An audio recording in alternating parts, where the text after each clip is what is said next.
The third game in the Civilization series, if you're not counting Alpha Centauri and colonization and oddballs like that, is Civilization 3.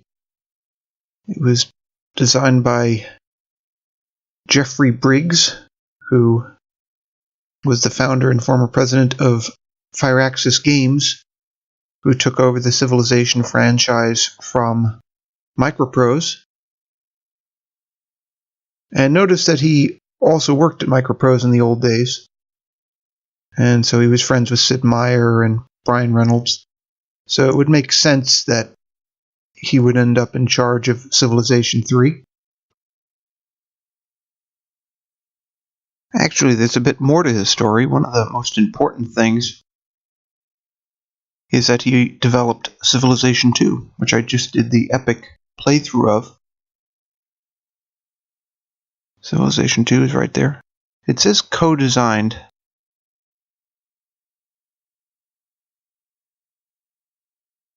But as you can see, he was sharing it with Brian Reynolds.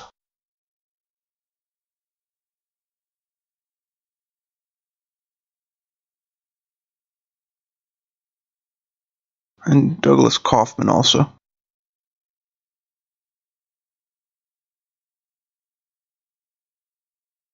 And he was also the producer, which is maybe the most important thing.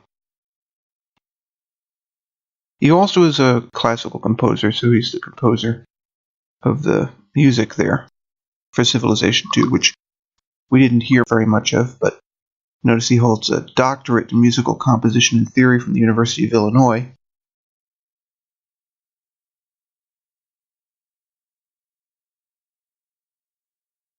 So he's got some background.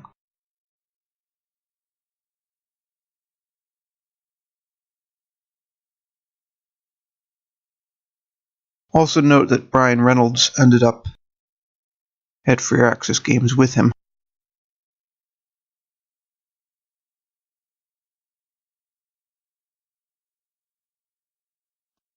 Regrettably, this Wikipedia article isn't anywhere near as good as the other ones about the Civilization series, but we can go over it here. So,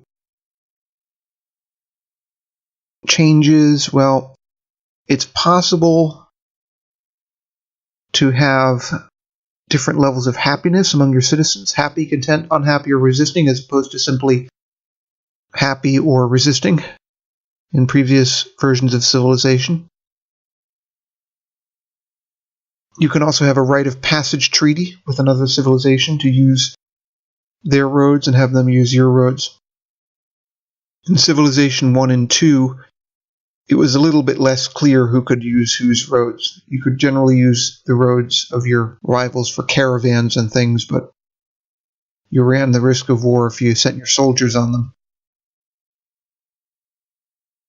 And they point out that there are still wonders of the world, but they include small wonders, which are easier to build and give you some special capability.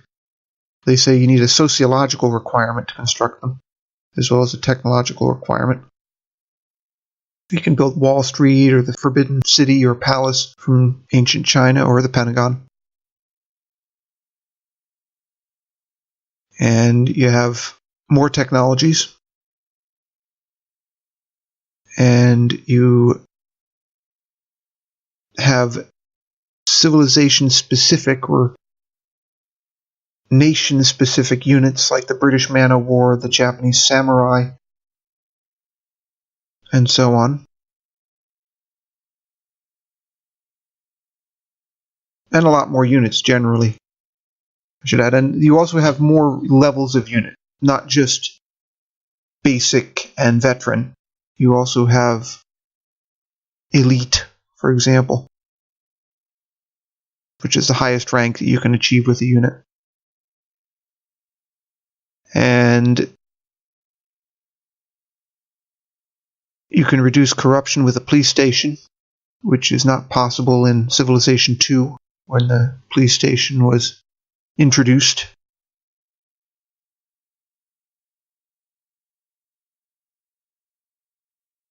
Let's see if they give you any more information here. See, unfortunately, they don't tell you a whole lot. It is true that you have a lot more different units, including many new types of infantry, different levels of armor, and so on. I think that of the series, this is the hardest one that I've tried. And let's see if this gives us more information. Improved combat options, which means you can do bombardment with your ships in a different way, with a longer range. That continues into future versions of Civilization, although it makes the ships actually less effective ship to ship. It's a very strange thing. At least I think it does.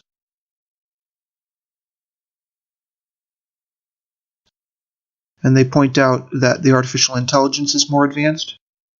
I would argue that the most important thing is that you can trade for resources, because maybe the most important difference between Civilization 3 and Civilization 1 and 2 is that natural resources are introduced as a necessity for building certain kinds of improvements in units and so on. And they're so scarce in Civilization 3 that even at the most basic skill level, chieftain level, you are in a situation where you might have the technology you need to develop your society, but not the resources.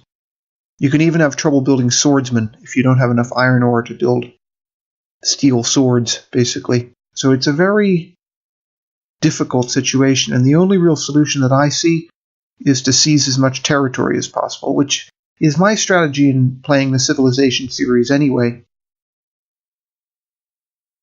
Notice originally the basic version of Civilization 3 was $49.99, and the limited edition was $59.99.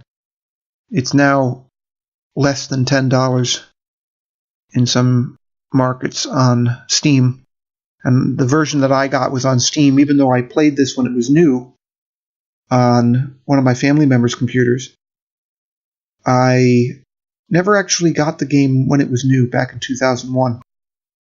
So I learned a little bit about it back then, but I've had to go through this steep learning curve after having acquired the Steam edition.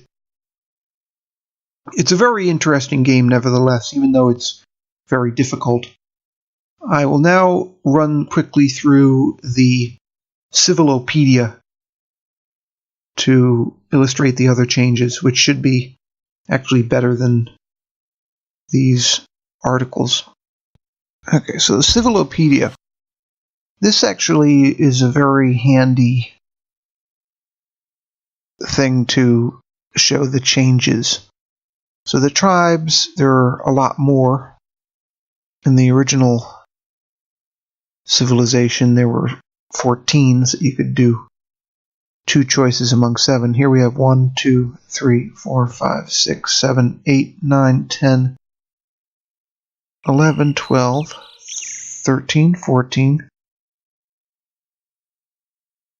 15, 16, 17, 18, 19, 20, 21, 22, 23, 24, 25, 26, 27, 28, 29, 30, 31. So more than twice as many as in the original.